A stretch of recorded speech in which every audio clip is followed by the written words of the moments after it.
Aleluya. Por favor, ocupe su lugar. Gracias, Señor. Aleluya.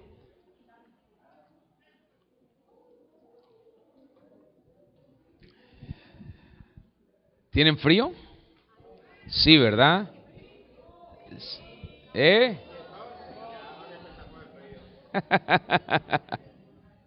Bueno. Sí, parece que sí hay un poco de frío. Los veo así como que... ¿Ah? ¿Por qué lo dice? Bueno, porque no nos ayudan y podemos apagar... sí, estos dos, sí, correcto. Gracias, Pastor Nelson. Ajá, muy bien. Qué bueno. Está bien porque te sacrificas por los demás. Sí. Gloria al Señor.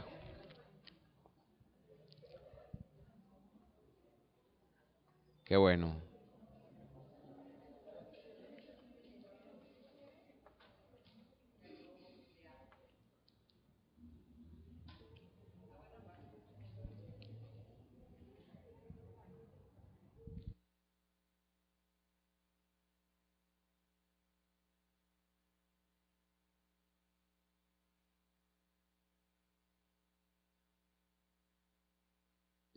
Bueno, esta noche quisiera hablarles de algo muy importante. Yo sé que casi siempre consideramos que todo lo que se dice es importante, pero esto para mí es muy importante, la verdad. Había pensado compartirles hoy, hablarles hoy de otra cosa no menos importante, pero esto vino como algo muy, muy urgente a mi corazón hoy y por eso quiero compartírselo. Le pido al Señor que me ayude y que ustedes lo puedan ver y puedan también ver cómo esto es algo así como una urgencia del Señor hacia nosotros. Les voy a invitar que me acompañen en sus Biblias al libro de Ezequiel. Y vamos a leer en el libro de Ezequiel, en el capítulo 29, para quienes estén anotando, desde el verso 1 al verso 9. Ezequiel, capítulo 29, verso 1 al 9, y he titulado esta noche esta reflexión, esta ministración, esta palabra, la he titulado La palabra profética como arma de guerra. Y voy a resaltar algunas cosas, voy a ser muy puntual, voy a resaltar con colores en su espíritu algunas cosas valiosísimas que están aquí. Ezequiel capítulo 29, verso 1 al 9. La palabra profética como arma de guerra, dice el texto en la Reina Valera. En el año 10º, en el mes 10º, a los 12 días del mes, año 10º, mes 10º, 12º día del mes. Vino a mí palabra de Jehová diciendo: Hijo de hombre, pon tu rostro contra Faraón, rey de Egipto, y profetiza contra él y contra todo Egipto. Habla y di: así ha dicho Jehová el Señor, he aquí yo estoy contra ti, Faraón, rey de Egipto, el gran dragón que yace en medio de sus ríos, el cual dijo: mío es el Nilo, pues yo lo hice. Pues yo pondré garfios en tus quijadas y pegaré los peces de tus ríos a tus escamas, y te sacaré de en medio de tus ríos, y todos los peces de tus ríos saldrán pegados a tus escamas, y te dejaré en el desierto a ti y a todos los peces de tus ríos. Sobre la faz del campo caerás, no serás recogido, ni serás juntado. A las fieras de la tierra y a las aves del cielo te he dado por comida. Y sabrán todos los moradores de Egipto que yo soy Jehová, por cuanto fueron báculo de caña a la casa de Israel. Cuando te tomaron con la mano te quebraste y les rompiste todo el hombro. Y cuando se apoyaron en ti te quebraste y les rompiste sus lomos enteramente. Por tanto, así ha dicho Jehová el Señor: he aquí que yo traigo contra ti espada y cortaré de ti hombres y bestias. Y la tierra de Egipto será asolada y desierta, y sabrán que yo soy Jehová, por cuanto dijo: el Nilo es mío y yo lo hice. Bueno, aquí hay una declaración de Dios de indignación, de molestia hacia el gobernante de una nación, pero también hacia toda la nación. Dios está indignado porque la soberbia subió hasta tal punto que este gobernante dice o dijo: esto es mío, yo lo hice. Y Dios dice: ahora te demostraré que todo es mío y que nadie más es dueño de todo como yo lo soy. Sé que ustedes, tanto como yo, hemos escuchado mucho sobre la confesión positiva, pero como estoy hablando de la palabra profética como un arma de guerra, yo quiero que usted entienda esto, quiero que vea esto. Insisto en decir que sé que muchos hemos oído acerca de la confesión positiva, y eso es una cosa, porque la confesión positiva nace de los buenos deseos, de las personas querer ver algunas cosas. Y muchas veces Dios permite que los buenos deseos que son expresados por confesiones tengan un efecto, porque también Dios dijo a través del apóstol Pablo que Él pone en nosotros el querer como el hacer. Pero no son los buenos deseos los que deben fundamentar nuestras declaraciones o nuestra profesión de fe, sino en todo caso la palabra profética. Y a mí me gusta más basarme en esto que yo llamo confesión profética que en lo que puede ser una declaración positiva, porque una confesión profética se basa en la palabra del Señor, en los deseos del Señor, en las intenciones del Señor, en los propósitos y en los diseños del Señor. En cambio, una confesión positiva se basa en los buenos deseos. Así que cuando comparamos el fundamento, nos damos cuenta que una confesión positiva puede no tener el fundamento necesario para poder soportar el peso de una situación específica, mientras que una confesión profética sí lo tiene, porque tiene todo el respaldo de la voluntad y el poder de Dios para que sea hecho. ¿Me está siguiendo? Yo creo que toda palabra profética, toda confesión profética es una tremenda arma de guerra contra las armas ocultas del mal, y Dios hace algo hermoso, y voy a comenzar inmediatamente a describirlo porque el tiempo se va muy rápido y espero que me dé. Lo primero que quiero mostrarles es que en este pasaje encontramos un problema de rebeldía y un problema de soberbia, de altivez. Usted sabe que cuando el corazón humano se ensoberbece, se hace independiente y cree que tiene toda la capacidad y toda la potestad y todo lo que Dios es y Dios puede hacer. El ser humano a veces piensa y asume o presume que también lo puede hacer. Dios le está hablando al rey de Egipto y le está hablando también a toda la nación. Y Dios está diciendo que las palabras que Él está declarando a través del profeta van contra el dragón que está escondido en el río Nilo. Y Dios está haciendo algo. Dios está poniendo en su lugar la soberbia humana. Dios está diciendo: no, tú eres un hombre y tú simplemente estás aquí porque yo quise, y yo soy el Dios Todopoderoso que hago todas las cosas y todo es mío, nada es tuyo. Cuando te mueras te vas a ir sin nada de este mundo, pero yo me quedaré con todo como siempre, porque todo siempre ha sido mío. Lo segundo que quiero decirles es que Dios desea recordarle a este faraón soberbio, a este rey altivo y a la potestad que está escondida detrás de él, es decir, al demonio que alimenta este espíritu. Dios está haciendo algo. Dios está demostrándole quién es el verdadero dueño. Y Dios lo hace con toda la potencia de su gloria y su majestad. Y Dios derriba con dureza siempre la altivez.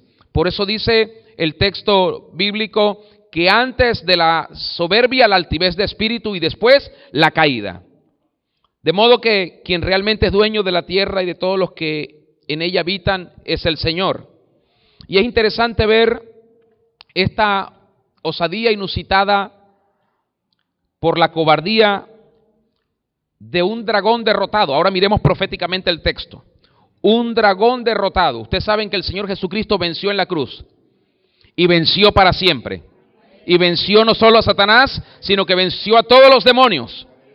Entonces es impresionante que podamos nosotros mirar proféticamente en el tiempo y ver cómo siempre este dragón ha querido tener un lugar en medio del corazón del ser humano y creerse superior a Dios desde que existe.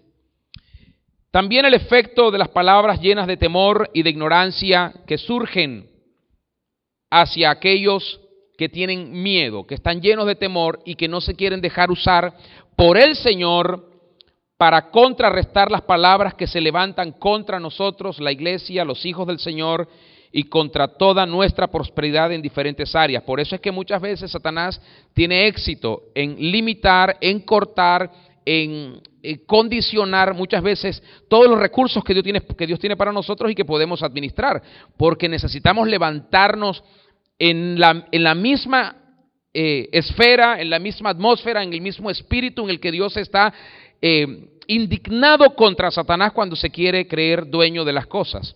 Y Dios actúa literalmente aquí con una particularidad. Dios actúa aquí con una venganza desmedida, porque Dios es muy celoso de todo lo que le pertenece. Y esto es lo que Dios hace: derribar con contundencia la soberbia de quien sea cuando se quiere creer dueño de lo que le pertenece a Dios. Voy a mostrarles varios contextos. Si están escribiendo, escriba por favor primer contexto. El contexto de Ezequiel, es decir, el contexto del profeta como profeta, el contexto de él. En el capítulo 1 se nos muestra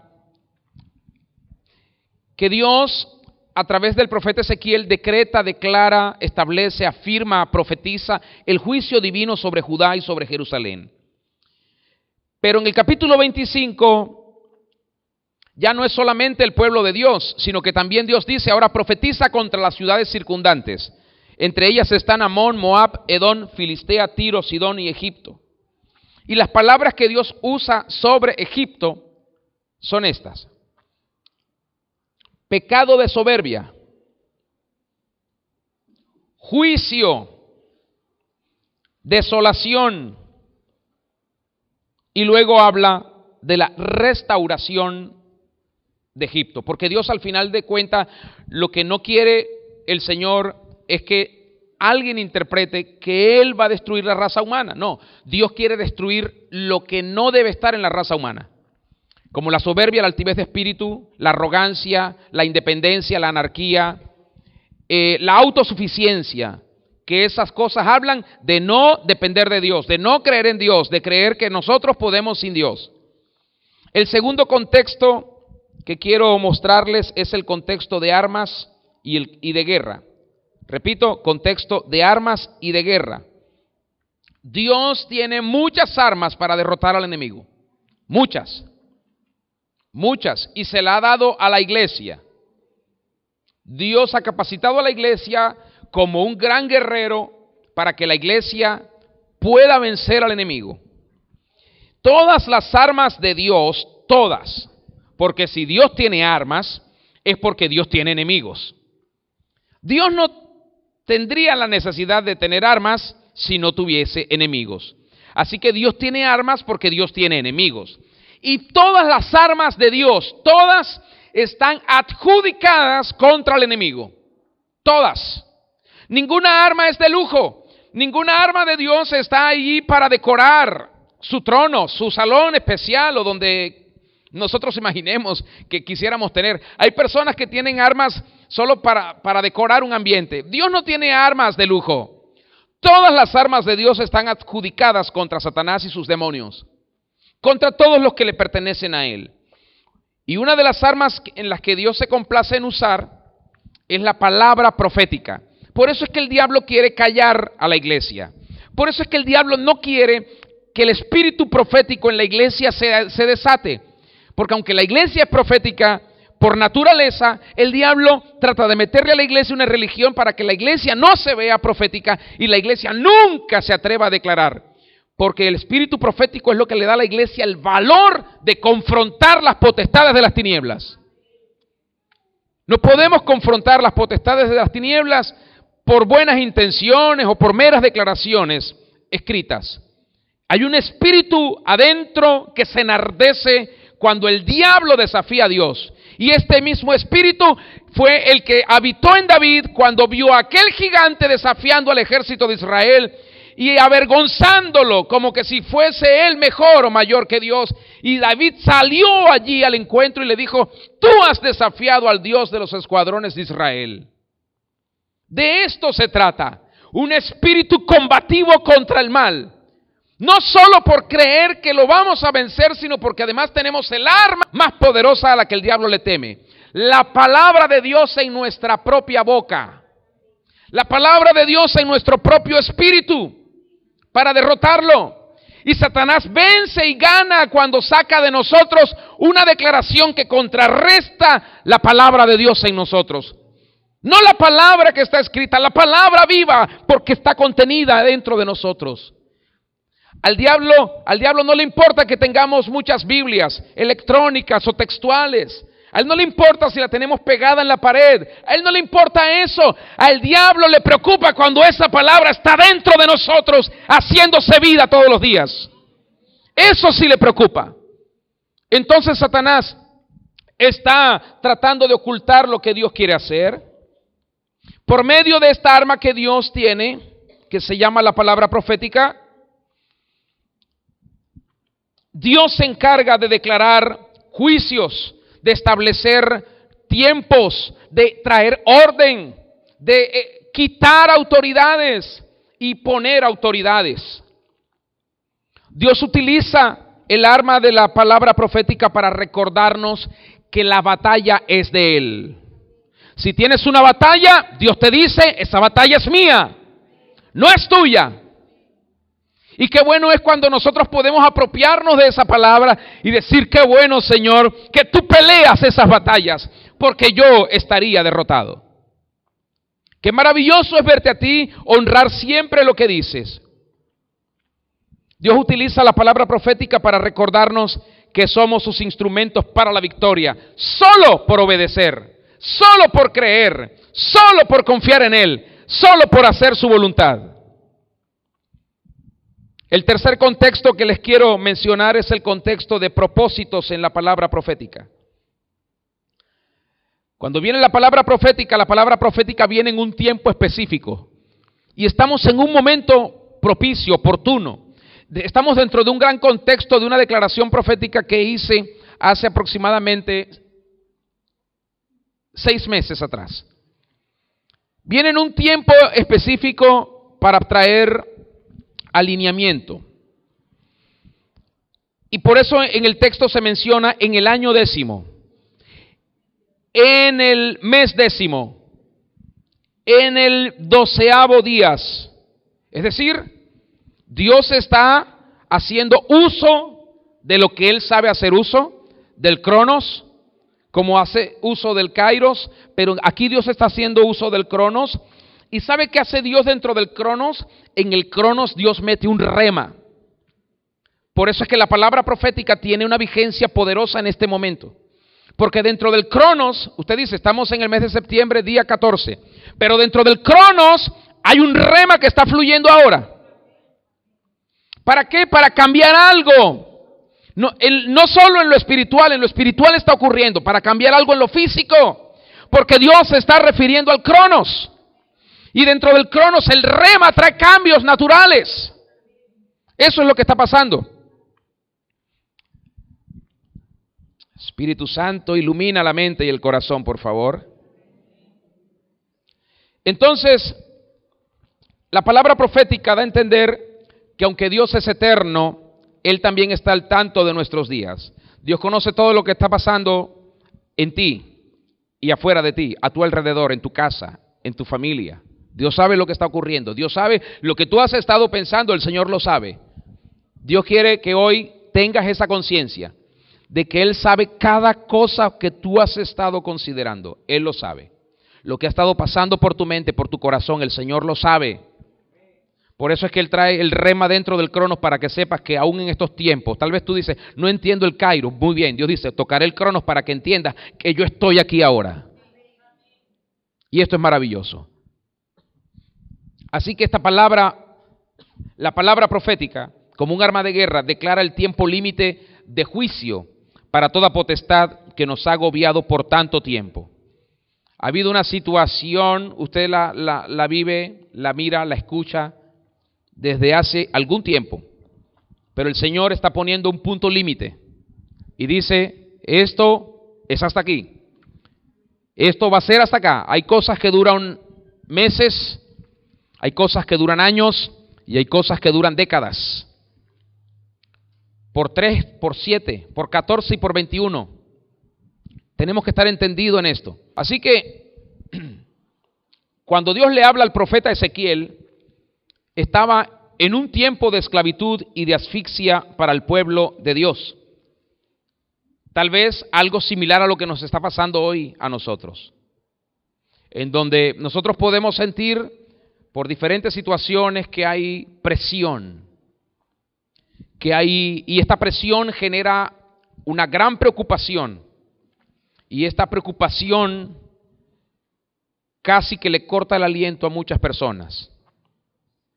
Y hablo de los que son hijos e hijas de Dios. Es por eso que Dios le habla a Ezequiel en un tiempo específico, con una palabra específica para ejecutar un juicio contra la nación que afligió a su pueblo. Y esto es lo que está pasando. El pueblo de Dios está siendo afligido. El pueblo del Señor está siendo afligido por las injusticias de quienes gobiernan actualmente. Por eso yo te digo, Dios sabe lo que tú estás viviendo, pero Dios tiene un punto límite para el gobernante. Tiene un punto límite, porque por amor a su pueblo, Dios traerá un juicio sobre quienes afligen a sus hijos.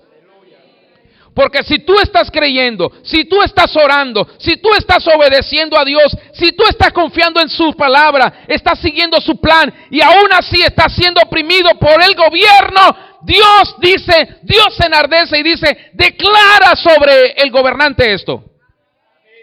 Declara sobre el gobernante esto. Porque mi pueblo está siendo afligido. Recuerde que Israel estuvo por 430 años en Egipto, siendo afligido. Y usted dice, es que llevamos, no sé, tantos años. Israel estuvo 430 años. Dios tenía un plan, no solamente enseñarle a Israel que aprendiera a estar bajo una autoridad. No. El plan de Dios era cuidarlos allí. Y mientras los cuidaron, se aprovecharon de ellos. Pero ¿sabe qué dijo Dios? Los voy a provocar a ira y los voy a traer hacia su propia tumba. Y los encontró allí en el Mar Rojo y ahí los sepultó a todos. Dios tiene un juicio para quienes oprimen a los hijos de Dios. Por eso cuando una persona está atacando a un hijo o una hija de Dios y está abusando del hijo o hija de Dios y está haciendo algo contra el hijo o hija de Dios, tranquilo, yo tengo que saber que quien pelea esa batalla es mi Dios.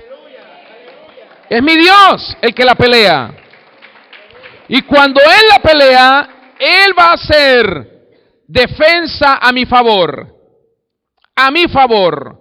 Porque he sido oprimido o cuando tú has sido oprimido u oprimida. Hoy Dios desea hablarnos en un tiempo específico de angustia y asfixia.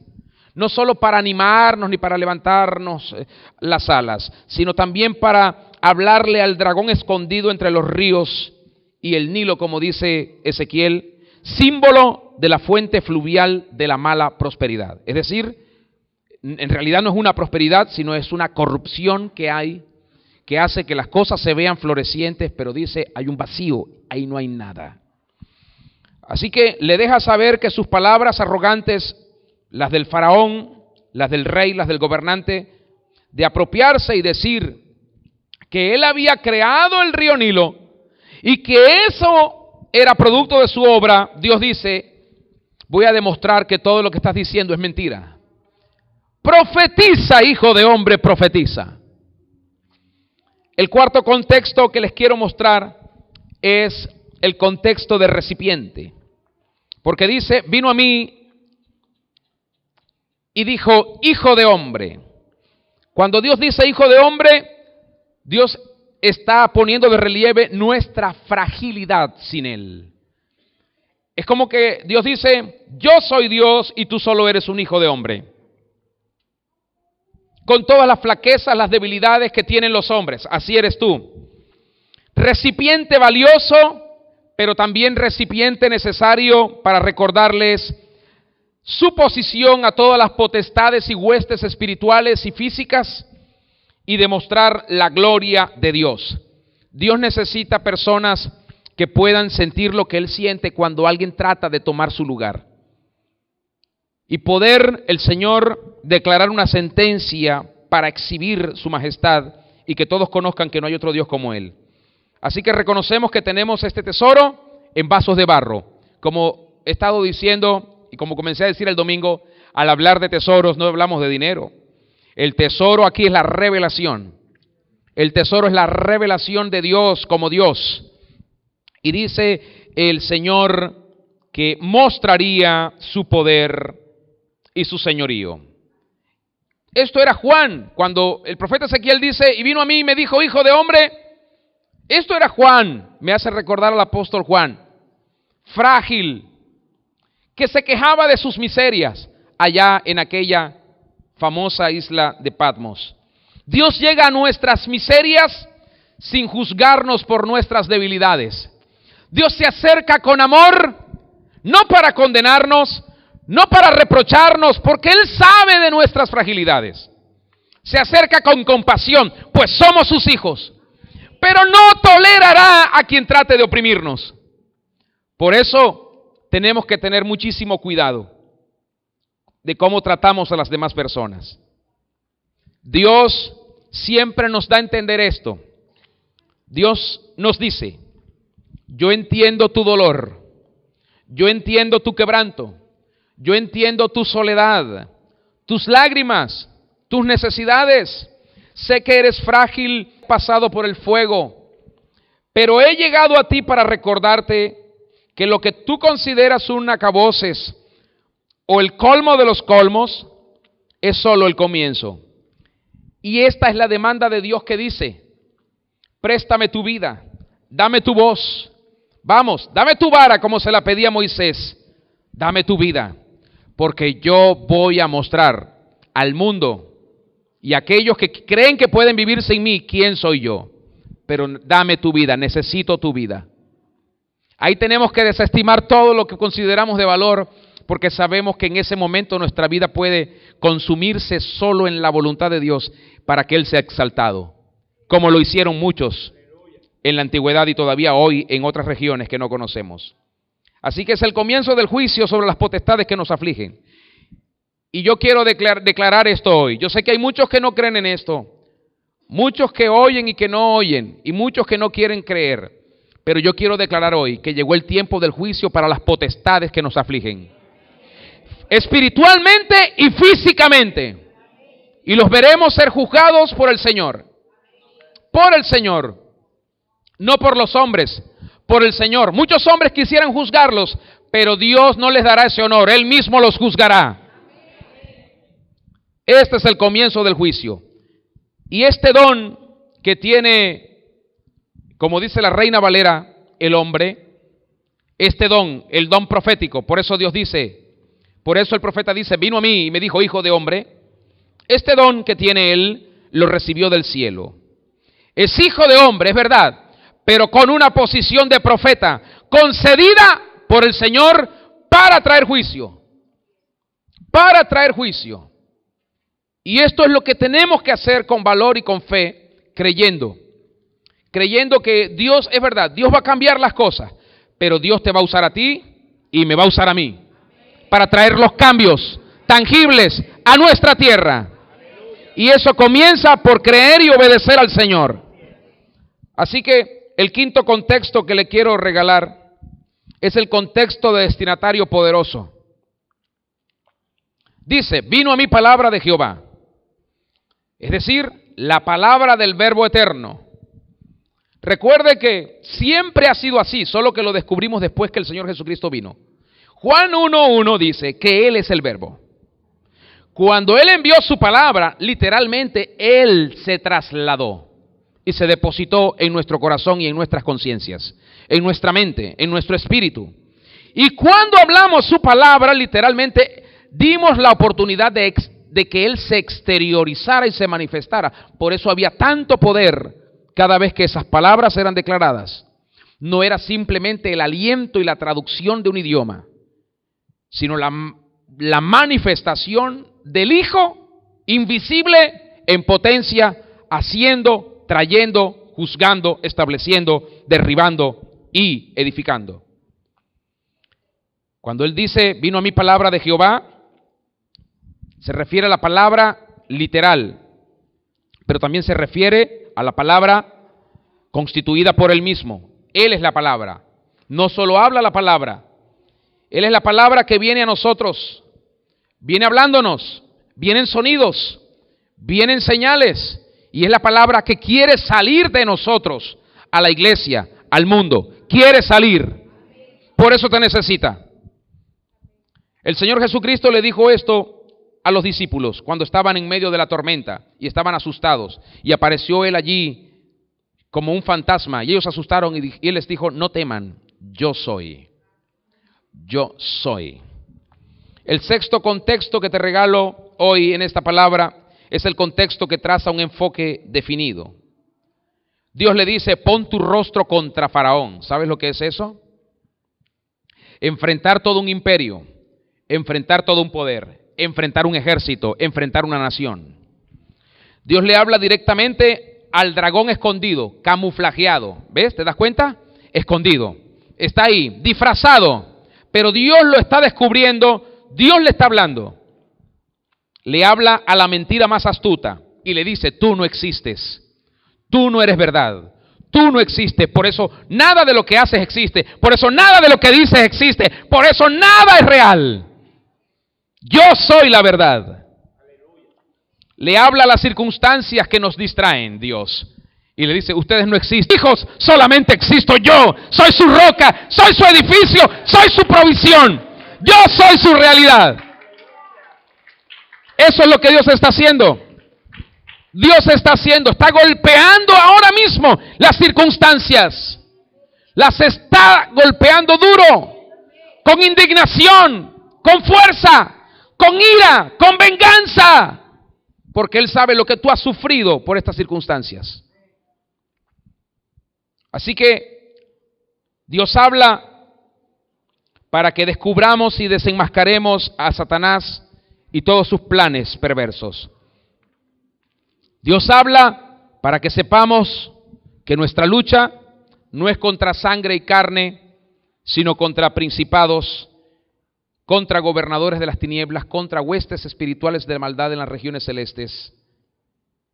Dios habla para que le prestemos a Él nuestros ojos, para que le prestemos a Él nuestros oídos, para que le prestemos nuestra boca, para Él poder manifestarse. Y asimismo, poder confrontar a quien se quiere adueñar de nuestra vida, a quien se quiere adueñar de la nación, a quien se quiere adueñar de nuestro destino, a quien se quiere adueñar de la iglesia, a quien se quiere adueñar de lo que le pertenece a Dios. Y por eso Dios necesita de ti o de mí para hablar, para sentenciar, traer juicio, decretar y traer cambios. El séptimo contexto que te quiero dar es el contexto que contrarresta toda lengua mentirosa. Y aquí se muestran algunos verbos que Dios decreta en esta profecía. Dios dice, estoy contra ti, estoy contra ti, estoy contra ti. Dios le está hablando a ese espíritu opresor, a ese espíritu de corrupción, a ese espíritu de violencia, a ese espíritu de necesidad, a ese espíritu de rechazo, a ese espíritu de manipulación y de control. Dios le está diciendo, estoy contra ti. Faraón, gobernante, ¿cómo te llames? Estoy contra ti. El gran monstruo que yace en medio de sus ríos. Pondré garfios. Pegaré tus heces a tus peces a tus escamas. Te abandonaré. Caerás. No serás juntado. No serás recogido. Serás comido. Serás devorado.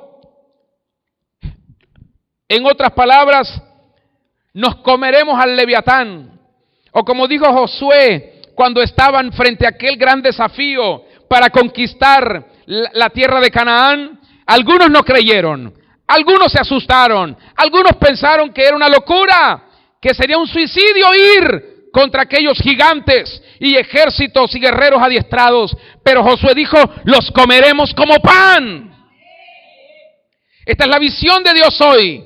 No importa quién sea, quien se levanta por el Señor para decir, los comeremos. Porque el que los va a derribar es el Señor. Dios lo declaró así. Y estos son los verbos: vara de caña. Te quebraste y te desgarraste. Mi pueblo se quiso apoyar en ti y tú te quebraste y entonces él se lastimó. Mi pueblo quiso que tú le brindaras tu apoyo, pero entonces te partiste y mi pueblo sufrió. Dios está molesto. Dios está muy molesto con los gobernantes. Te cortaré con la espada, le dice el Señor. Te cortaré con la espada. El octavo contexto que te quiero declarar es el contexto que recuerda quién es el Señor. ¿Por qué? Porque Él derrota al dragón. Él vence a los que se levantan contra Él. Él trae la espada triunfadora. Él trae el juicio contra los hombres y contra las bestias que sirven al dragón. Él cumple su palabra. Y por su espíritu traerá restauración. Por su espíritu. Pero nos necesita a nosotros. ¿Por qué? Esa fe, si no tiene obras, no sirve. Dios nos necesita. Y para terminar, te quiero recordar lo que dice el apóstol Pedro.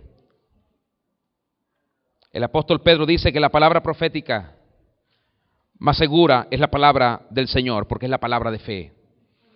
Y que es más segura escucharla que escuchar las experiencias y las opiniones de otros. Dios dice, cuando su hijo fue bautizado por Juan en el Jordán, Él declaró, este es mi hijo amado, a Él solamente oíd, en Él me agrado. Entonces, no oigas las voces de la sugerencia de la carne. No oigas las voces de los que dicen saber más. No acapares, porque es tiempo de compartir y repartir. Es tiempo de compartir y repartir. Porque va a ser una acción de fe que va a traer sobreabundancia. Esta es una acción de fe que va a traer sobreabundancia. La palabra profética siempre habla de las cosas del reino y de las cosas venideras. Por eso hoy tenemos que usarla como un arma de guerra. Si no sabes, tienes que decirle al Señor, enséñame a usar la palabra profética. Hoy se ha declarado una palabra profética. Tienes que aprender a usarla para no dejarte vencer, porque de todas maneras lo que el Señor está haciendo es para tu liberación y para tu restauración. Póngase de pie, por favor. Necesitamos trasladar esto por el Espíritu a través de la oración a la iglesia, pero también al país. Señor, te necesitamos. Necesitamos cada día de tu ayuda, de tu auxilio, de tu dirección, de tu guianza, de tu fuerza, de tu fortaleza, para no caer ante los razonamientos humanos, ante los temores, ante la duda, la incredulidad o la religiosidad. Ayúdanos a caminar, Señor, sobre tu palabra, no sobre lo que nosotros creemos que puede ser firme en este mundo, sino sobre tu palabra, para que tu reino traiga todas las cosas que han de venir en este tiempo a nuestras vidas, a nuestra familia, a la iglesia y a la nación. Por eso te pedimos, Señor, que lo que tú estás haciendo salga a la luz. Lo que ya ha estado gravitando en oculto, en misterio, sea manifestado. Que el nuevo orden de tu reino se establezca. Que el cambio estructural se manifieste. Que podamos ver, Señor, lo que tú haces a favor de tu pueblo y a favor de esta nación que has amado desde el día en que la fundaste. Pero que muchos la han saqueado y la han dañado y la han lastimado. Y hoy tu pueblo está en opresión y en asfixia. Pero tú has declarado la sentencia contra el gran dragón que yace en los ríos, en esas fuentes fluviales de falsa y perversa prosperidad. No es la prosperidad que tú has destinado para nosotros.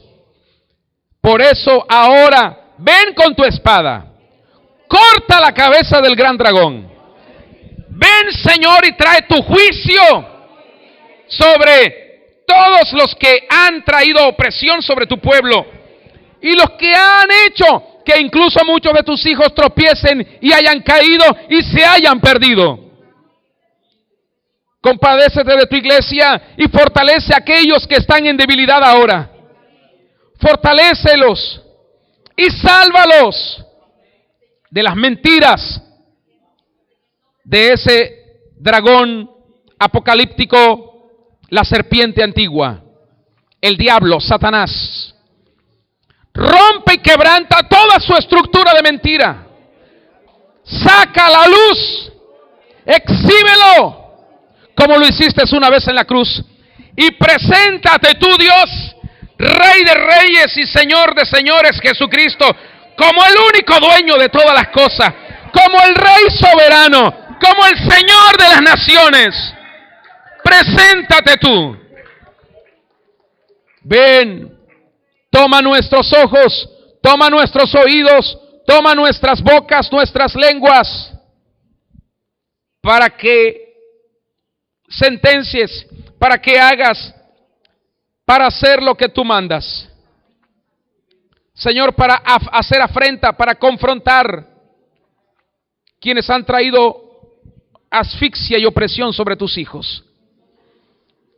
Sé que estás indignado y hoy decimos, Señor, con ese mismo sentir que hay en ti, ya basta, ya basta. Llegó el tiempo límite de esta injusticia. Llegó el tiempo límite de esta opresión. Y trae tú lo que has dicho. Nadie te quitará ese honor. Tú los juzgarás y tú honrarás a tus hijos. Padre, hoy en el nombre de Cristo Jesús, sellamos arriba en el cielo y abajo en la tierra este momento y declaramos que este rema en medio del cronos trae un cambio físico, un cambio en lo natural, en el nombre de Cristo Jesús.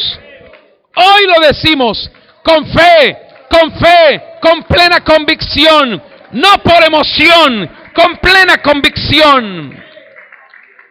Señor, y hoy en tu nombre declaramos que esta palabra es trasladada al resto de tu iglesia y que es establecida sobre los cimientos de esta nación como el fundamento de un nuevo inicio, de un nuevo tiempo que viene, que está llegando, que se está estableciendo sobre Venezuela. Y veremos, Señor, antes que termine noviembre, veremos señales importantes, visibles, claras, inconfundibles, de lo que tú has deseado y has establecido y de lo que has decretado. En el nombre de Jesús, derriba la arrogancia de quien se cree tú. Derriba la altivez de quien se cree dueño de lo que es tuyo. Destruye la soberbia de quien cree tomar tu lugar, Señor. En el nombre de Cristo Jesús, esta nación es tuya. La iglesia es tuya. Nuestras vidas son tuyas. Y te damos gracias por darnos el privilegio de pertenecerte, de ser tu tesoro, de ser tus perlas escogidas. Señor, gracias, gracias. Declaramos que tuyo es el reino, y tuyo es el poder, y tuya es la gloria. En el nombre de Cristo. Amén, amén, amén, amén, amén, amén y amén. Aleluya, aleluya. Señor, trae consuelo sobre tu iglesia. Trae esperanza sobre tu iglesia. Que quiten la mirada del hombre y del sistema del hombre y de la necesidad y puedan poner su mirada en ti. Por favor, te lo pedimos. En el nombre de Cristo Jesús. Aleluya. Aleluya. Mucho más agresivos con la oración. En lo personal, en lo íntimo, en lo secreto, en lo familiar. Mucho más agresivos. Mucho más agresivos. Cuando estamos aquí orando, intercediendo. No simplemente enfocarnos en las necesidades, sino enfocarnos en el plan que Dios tiene en el momento de orar y de interceder. Sí, yo veo eso, yo veo que Dios tiene un plan para la oración, un plan para la intercesión, y cuando usted vaya a disponerse a orar en lo personal, en su casa o aquí en la iglesia o con la familia o en una casa de adoración, dígale al Señor: Señor, dame el plan de intercesión para esta hora, para esta noche, para este momento, para esta mañana, para este día. Pues yo creo que lo que viene en oración es muy estratégico, y eso es lo que va a hacer que muchos cambios se aceleren. Muchos cambios se aceleren. Pídele al Señor eso: Señor, dame el plan de intercesión para este momento. Y Dios lo hará. Aleluya. Porque necesitamos tener mayor violencia con lo que vamos a declarar por la palabra intercesora y la palabra de oración. Aleluya. Aleluya.